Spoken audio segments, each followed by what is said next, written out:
Alrighty, here we go. JMart, what's up, man? It is Tuesday.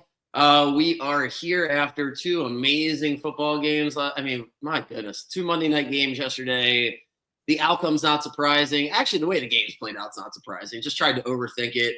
Should have just bet Aaron Jones and leave it alone. But anyway, Bears are terrible. I don't know how much time you feel like talking about your Bears here, but they just aren't competitive. Like they just aren't. I'm glad they went for it on fourth down to start the game. It was like it just would have been nice to get the first down, and then pretty much the game's over after that. Yeah, I mean, I don't know what the passing attack is right now. Like, there were some moments when, like, wow, really good pass by Caleb Williams. Then it was a bunch of screen passes. Then DJ Moore runs the ball like four times for some reason. Yeah, they're just not good. It's fine. They could maybe be good next year, but this year they're just a pretty bad team. Felt like the Vikings could move the ball at will. Felt like the Bears couldn't do anything in the first half. I've seen this before. You can't come out that slow week in, week out and expect to be competitive. Like, it just can't happen. The Vikings have done, the Vikings are, if they're the 5 seed, they have a 0% chance to win the Super Bowl. Like, I don't see them going on the road and winning 3 straight games. But if they're the 1 seed, there's no way you can say that they're not. I don't know if they would be the favorite, but hell, they're at least, they have certainly an opportunity. So we'll get to them a little bit more in a second. The other game, because we're going to do the playoffs, and then I want to talk Super Bowl contenders. The Falcons are alive. The Falcons, I mean, they are alive. They win. What was your takeaway from that as the Raiders tried to cover the spread? It's like 5.5 or 6, depending what you get. Then they missed the extra point. Just a roller coaster of emotions and the meaningless backdoor cover for the Raiders. Did you come away from that game thinking the Falcons are about to go on a run and win the Super Bowl? Not at all. It seems like they have no trust in Kirk Cousins to even throw the ball at this point. It seems like the whole offense just give it to Bijan and short passes with the sprinkling of like a decent long ball every now and then. And then he still found a way to throw an interception, which is the funniest part about it. But the Falcons just aren't good with Kirk. It's not going to work with him. I haven't seen this level of decline within a season ever before in my life, going from 500 yards to, I checked, it was, I think, 4 games in a row with an interception and no touchdowns. So it's rough being an Atlanta fan right now. It's, at least the defense didn't look bad, is what I can say. But they have a soft schedule, starting with home against the Giants next week, and the Bucks. They're at Dallas, and if they lose that game, the Falcons control their own destiny. They just have to win out, and the Falcons get a shot at the Commanders. So I believe my math suggests that as the Commanders lose to the Eagles, Falcons win out, and they're going to control the tiebreaker over the Commanders. So there's a lot going on for Atlanta. They're certainly not dead. They don't have a chance to make the Super Bowl. I think that's pretty obvious, but they're certainly not dead. The NFC, it's pretty wild. So let me pin you down here. There's some teams that are automatically in. We got 3 of them. The Eagles are in. They have not clinched the division, but they just need to win 1 out of the 3. They play Washington this week, and Washington has to win all 3. So for all intents and purposes, Eagles are going to win that division. And the Lions and the Vikings have both clinched. So one of those teams is going to get the 1 seed. One of those teams is going to get the 2 seed. Eagles are locked into the 1 or the 2. And then the other team's getting the 5. So that's, it's going to be very interesting down the stretch.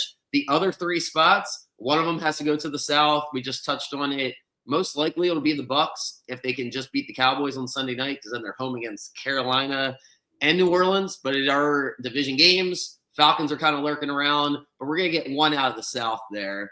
And then it gets very interesting because the Packers beating Seattle. They have the inside track. They're going to get the Saints on Monday Night Football, and they own the tiebreaker with Seattle. Seattle and the Rams have to play each other, and they're tied for the division.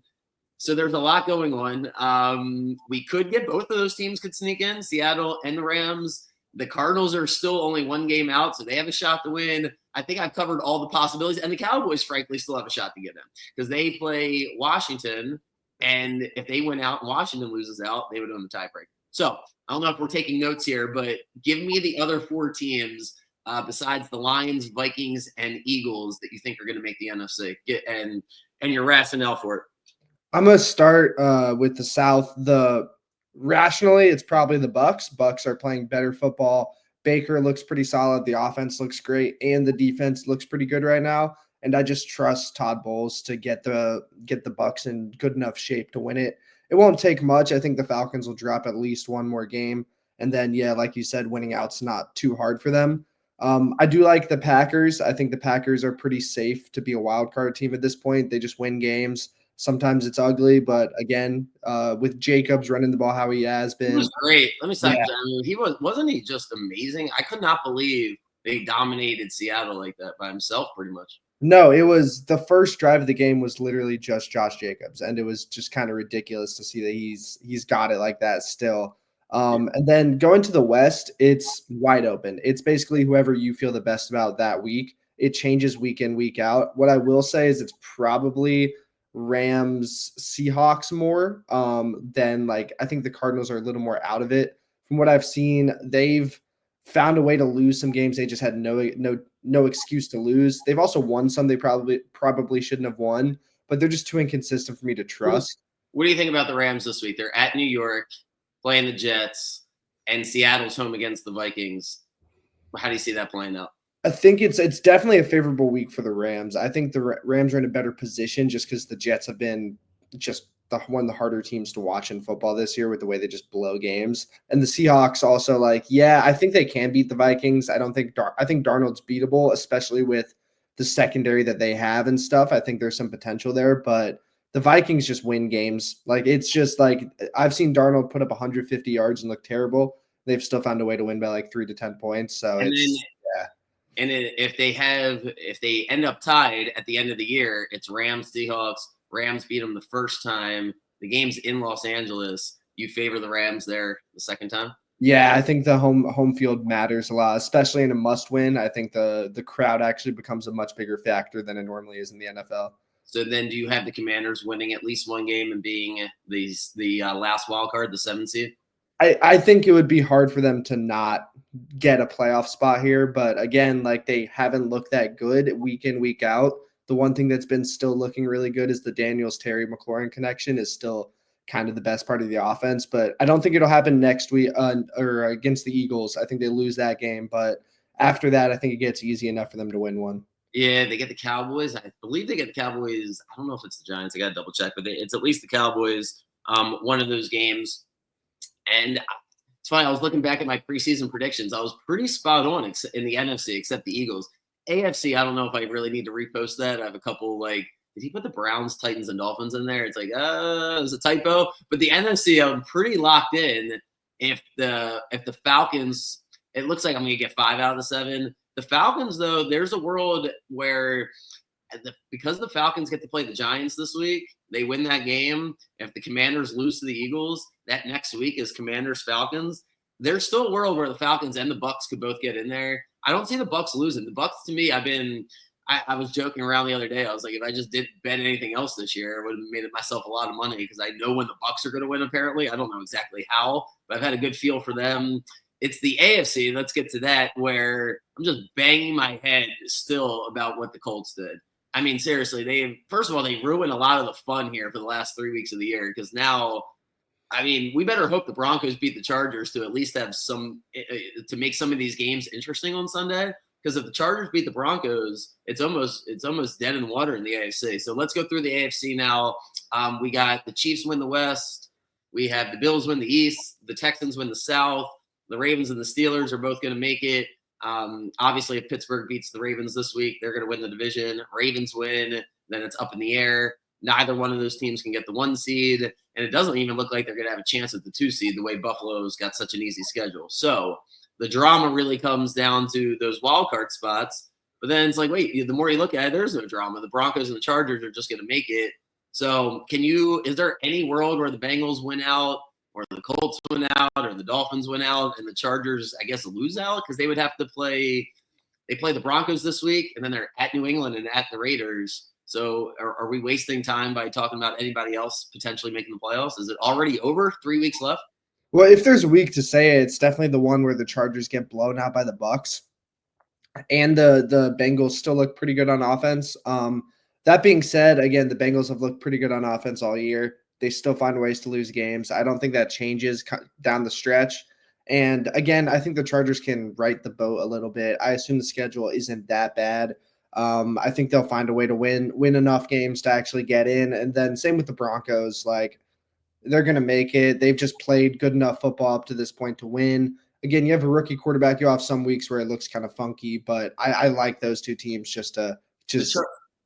Yeah, the Chargers beating the Bengals on that Sunday night game basically makes this. That's why the Colts losing that game and the Dolphins just not showing up just kind of takes a lot of the fun out of all these weird tiebreakers. I think the Broncos are really dangerous. The fact that they've won these past 2 weeks, like just not playing very well, and it reminds me a lot of what the Commanders are doing, where both of these teams are. I don't want to play them in that first round of the playoffs because they're finding ways to win. That's usually a recipe for good things. They're not playing great, but they're taking advantage of those opportunities. I mean, the Broncos, every time the Colts made a mistake on Sunday, the Broncos were right there to take advantage of it. And so assuming that's kind of wrapped up, it all becomes the matchups in the AFC. So how many teams realistically do you think have a shot to come out of the AFC? If you take out the Chiefs and the Bills, could you make the argument for any of the other teams that you think are going to represent the AFC? Or are we just looking at Buffalo at Kansas City in the championship game? Well, I will lump the Ravens in. I think they belong. They deserve to be in the same conversation as the Bills and the Chiefs. I think they are right there with them. I think this whole Lamar hasn't performed in the playoffs narrative is a little forced. I think he's been fine. He's just had some bad games at bad times. Nothing more than Josh Allen has done. I think those two teams feel equal to me. And then the one other team you have to make an argument for, because it's been ugly all season, but again, they've been winning games. The Steelers are built as a team that can make a deep playoff run with a veteran quarterback and a really solid defense. I don't really believe in myself, but that kind of mold of a team should be able to go deep and could sneak into the Super Bowl. I could see them getting there, and if they're there, they can win any game heads up, which is a big thing for them. And you don't think Texans, Chargers, or Broncos have that ability to make a deep run? I think the Texans, Stroud's definitely taken a step back this year, which was to be expected. He had a superhuman rookie season, and he's kind of regressed a little back to the earth. And then again, without Diggs, Nico Collins coming back is a big deal, but the offense still hasn't looked that good. Losing to the Titans is just a really weird outcome that probably you can't do if you want to be a Super Bowl contender. And then again, Chargers, J.K. Dobbins really hurts that offense. I didn't think they had the juice before that. I still don't think they do. And I don't trust Bo Nix to be able to lead the Broncos in year one to a deep run or anything like that. If the Broncos switch spots with the Texans and they had the home playoff game, I would like Denver in that home playoff spot. Tough place to play. That defense plays really well. The fact that they're going to have to go on the road to I don't know exactly where they're going to end up, but it's not going to be a friendly spot. It could be Pittsburgh, it could be Baltimore, it could be Buffalo. If Denver ends up in Houston, that's a spot where I think they could win. But if they have to go, if they got to go to Buffalo, Pittsburgh, or Baltimore, I don't like that. Who do you think Buffalo does not want to play, or just talk to me about Buffalo's preferred matchups out of the rest of these teams? If they know they have to end up at Kansas City, you think they're more excited to have Lamar come to play, more excited for Stroud because Texans beat them, or Pittsburgh? Who do you think Buffalo wants to play, assuming they get them at home? I think they choose, obviously the Steelers are on that list. I think they feel like they can beat the Steelers. I think everyone does, even though the Steelers find ways to win games. Every team feels like they should be beating the Pittsburgh Steelers. And then obviously Broncos, Chargers. But out of the Texans and the Ravens, I think the Texans did beat them. They did lose to the I think they'd rather play the Texans still. I think at this point, the offense looks a little different in Houston. I think they can contain Mixon enough to force Stroud to throw the ball more than he's felt comfortable doing this year. And with Lamar, I don't think they've proven that they can find a effective, consistent way to stop him. And I think that the Ravens would have the upper hand if they were to play head to head. How do you see the Saturday games playing out in the AFC? Pittsburgh first at Baltimore. Whether or not Pickens plays is a big deal. It's a big number. Pittsburgh, though, basically wins the division here if they win. So I hate playing. I feel like Pittsburgh's, I don't know, they're playing with nothing to lose, but the Ravens are going to be playing a little tight. They're at home. They can't beat Pittsburgh lately, it seems like. Do you think the Ravens dominate this game? The line kind of is suggesting that. How do you see it playing out? I think it stays closer than people want it to, truthfully. I think that Pittsburgh does, Mike Tomlin and that entire system has figured out a way to kind of shut down the Ravens more than the Ravens like to get shut down. Lamar would just need to have a big game. It would come down to that. He seems to have had a big game every game this season, besides the one time he played against the Steelers. It's felt like he needs to show that he's still got it. It's coming down to the stretch. It's going to be a big part of the MVP race. I think Lamar can handle the pressure. I think Derrick Henry can handle the pressure. It does come down to if the receivers can handle the pressure, though, is a big thing. They've really not seemed like they're capable. They compound on mistakes super easily. I think the Ravens can stop the Steelers' offense. I don't think that's going to be the problem, especially with Pickens out. But it will come down to can the Ravens move the ball enough to be a factor.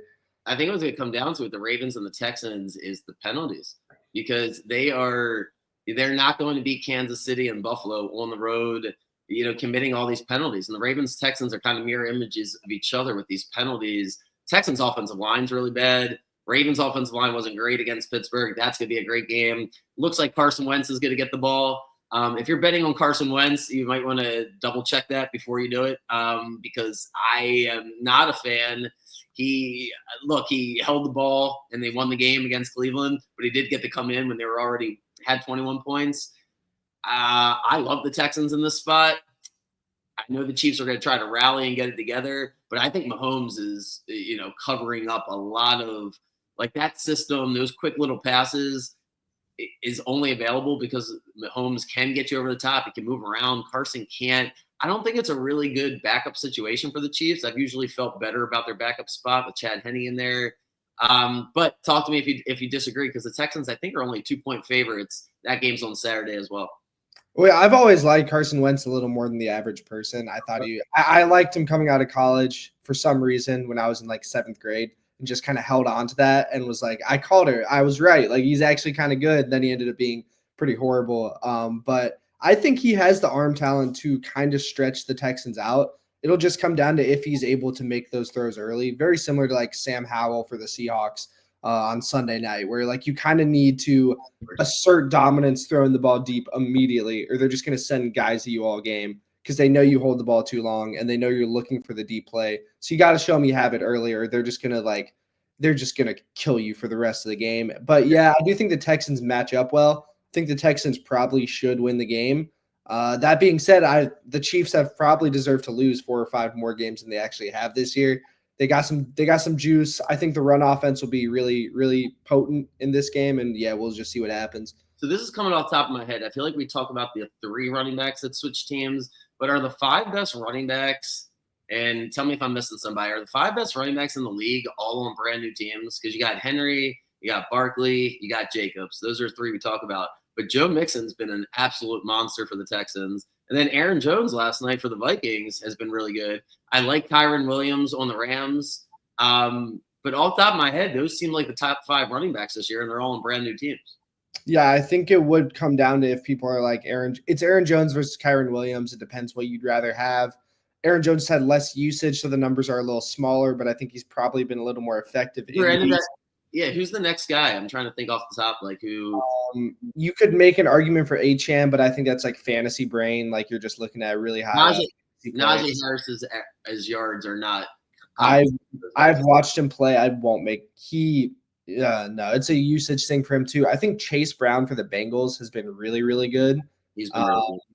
But he's not the feature back the way the other guys are. Like the Joe Burrow, Jamar Chase combination. Yeah, so it's just like it's fascinating. Too. J.K. Dobbins was really good when he was playing and stuff. He'd switch teams as well. So yeah, getting a running back that's motivated seems like the number one quality to have going into the year. Like I need a pissed off running back. Pacheco runs pissed off. He was the 7th round pick. So those are kinds of things you're looking for. I feel like the best bet as we head over to the NFC right this second for the Super Bowl is to bet the AFC. I'm thinking all the way down to the Texans and the Ravens. Like even Pittsburgh, if you told me one of those 3 teams got all the way through, I like the AFC way more than the NFC. The Lions, we could do a whole pod today on the Lions depth chart and their injuries. It is a hot mess over there. We watched the Vikings. I don't think anybody really thinks they're better than these elite teams. The Packers are really solid. They got to go on the road. The Eagles are probably the best team in the NFC, talk to me about who you think is going to represent the NFC, and then do you agree with me that you would just blindly bet -3 right now in the AFC, whatever the Super Bowl ends up being? Yeah, I mean, right now with the Lions, all the injuries they have, Montgomery being probably the nail in the coffin, they're dead in the water. Their record's phenomenal, but they are so hurt. You think they're dead? It's they're the amount of injuries they have. When it was just on defense, it was like, okay, but the offense is still as potent. They didn't need a defense as good as it was to win. You make Montgomery going down just completely screws up the entire flow of the offense. It's a big piece of the offense. It's too much for them to lose on offense for me to think they can still win a Super Bowl. And then yeah, you're right. Then it is the Eagles now. The Eagles are now the de facto team in the NFC. I think that they are good enough to win through the playoffs in like the leading up to the Super Bowl.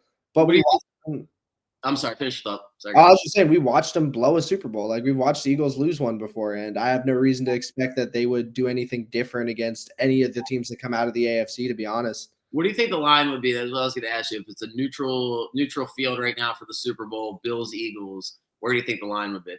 Oh God. They'd probably give the Bills a point. I think they give the Bills a point.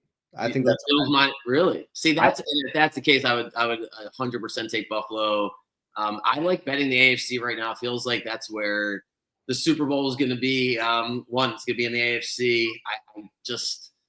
If the Eagles get there, the line will be maybe, like you said, maybe more 50-50. But I think there's a world where the Bucks could get there. The Seahawks, maybe not the Seahawks, the Rams. I'm really high on the Bucks. That's my team. I know it's hard to win on the road in the playoffs. It really is. But the Bucks beat the Lions and they beat the Eagles this year. So I like Tampa. Is there outside of the Eagles, you don't like the Lions? Are you more? Is there another team that you would favor right this second, whether it's the Vikings, Packers? No, the Bucks is a great point because Baker, you can check his playoff stats. They've been really good the entire time he's been in the NFL. He's been shockingly underrated there. A lot of people like Jordan Love in the playoffs. I want to see more this year, but I think the Packers and the Bucks are both a little unknown. They could both kind of just jump on the scene, take advantage of a sloppy Eagles game because that is the one critique of the Eagles all season has been they have not played well in the first quarter. If you screw up in the first quarter against the Bucks, you give them the potential to score 21 You're points. like the only really dominant team that sucks in the first quarter. I No, was reading, yeah, there's a lot of great numbers if you're betting. Like if you want to bet the exact result, bet a team to win the first half and then win the game. I think Pittsburgh is phenomenal at that, where it's like, hey, if they're winning at halftime, they're most likely going to win the game. The Eagles are a little strange, where it's like, yeah, the Rams game sticks out at me. That Sunday night game, the Bengals game, where it's like they just didn't look great in that first half, and then they got rolling. It's probably because they just don't. Anything Sirianni does before the game is like poison to them. He stresses you out just watching him. He always looks like he's ready to, just like pissed off about something or confused about something. So I still don't trust the Eagles, but I might have a blind spot there. Like to me, the Eagles are winning one playoff game, or excuse me, not winning a playoff game and losing in that first round. Or I do think they're going to get back to the Super Bowl, because if they win that first playoff game, that momentum, I could see it carrying over the way it did 2 years ago. So, all right, let's see what else. We're going to do a pod on the bowl games. They're starting, or excuse me, not bowl, on the playoffs. So we got Indiana and Notre Dame on Friday. Me, you, and Clayton are going to do a pod on that. We'll have that out before, and then there's the other 3 games on Saturday. We did already put the pod out. I'll probably repost it just in case people want to re-listen to it. But I want to talk about one particular team before you go. So we did all the bowl games on Saturday. The first one was the Western Michigan, South Alabama. Tonight, we got Memphis and West Virginia. You mentioned on the pod, and I didn't have a chance to really talk about it, but Marshall has elected to not participate. There's so many things to talk about, and we could do so much different content, but let's do 5 minutes on this before we go. So can you walk me through the backstory here? Because Marshall essentially made a bowl game and they fired the coach. And then what happened? So what happened is at the end of this season, they had simply chosen to not tender the coach's contract. So they let him walk. It was basically, we just didn't want to bring him back. They didn't want to sign him back. And then I think they made the decision at the end of the year. They made it before the conference championship is what I know. And then they win the conference championship. And now all the players, or maybe So he coached the conference championship game. I think he's coaching out, I think, the season, and then he's done is the Got big. it. So they said we're just not going to bring you, and the point of announcing that was they thought it would help with recruiting, right? So the I think backstory so. is Yeah. And they're so well, he might not be coaching now because he coached the conference championship. I know that, but he's right. got a job at Southern Miss. He went and immediately got a job as soon as they said we're not bringing you back. He didn't right. He didn't choose to leave. They were like, we're not bringing you back. All right, fine. I'll go coach somewhere else. And then the players are like, fine, we're just not playing in the bowl game then. Yeah, they basically half the team's already on the Southern Miss team. I think. Like I think he's already brought half the team. The other half just don't want to play for Marshall because Marshall just kicked their coach out for no reason. Like this isn't like there was he had won the conference. It's like no matter what he wants, I say just bring him back. You have money, like just pay him. How do you not read the room as the athletic director to know like internally you're going to lose half of your football team? Like it's one thing if you just didn't care going into it, or like it was going to happen after the bowl game, but like this is the worst look.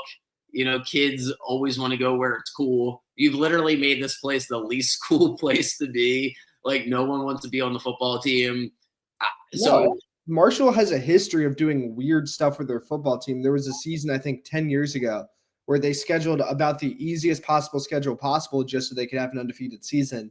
And then I think they ended up losing in a bowl game. And so it's like they're a weird program. I think they think a lot higher of themselves than everyone else does. And I think they like to see themselves as one of the big teams out of the group of five.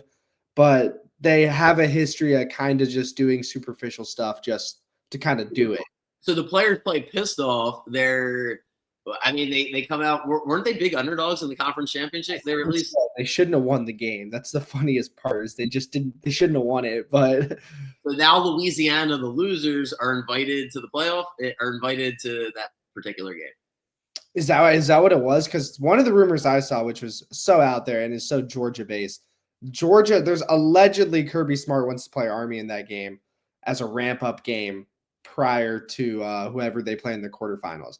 I wouldn't have believed it if it was any other coach but Kirby Smart who would think it's a good idea to go and play extra football ahead of a must win game and risk extra injury against one of the most physical teams in the country. He believes he's trying to wear everybody down in the fourth quarter. He thinks all these practices down the Heat.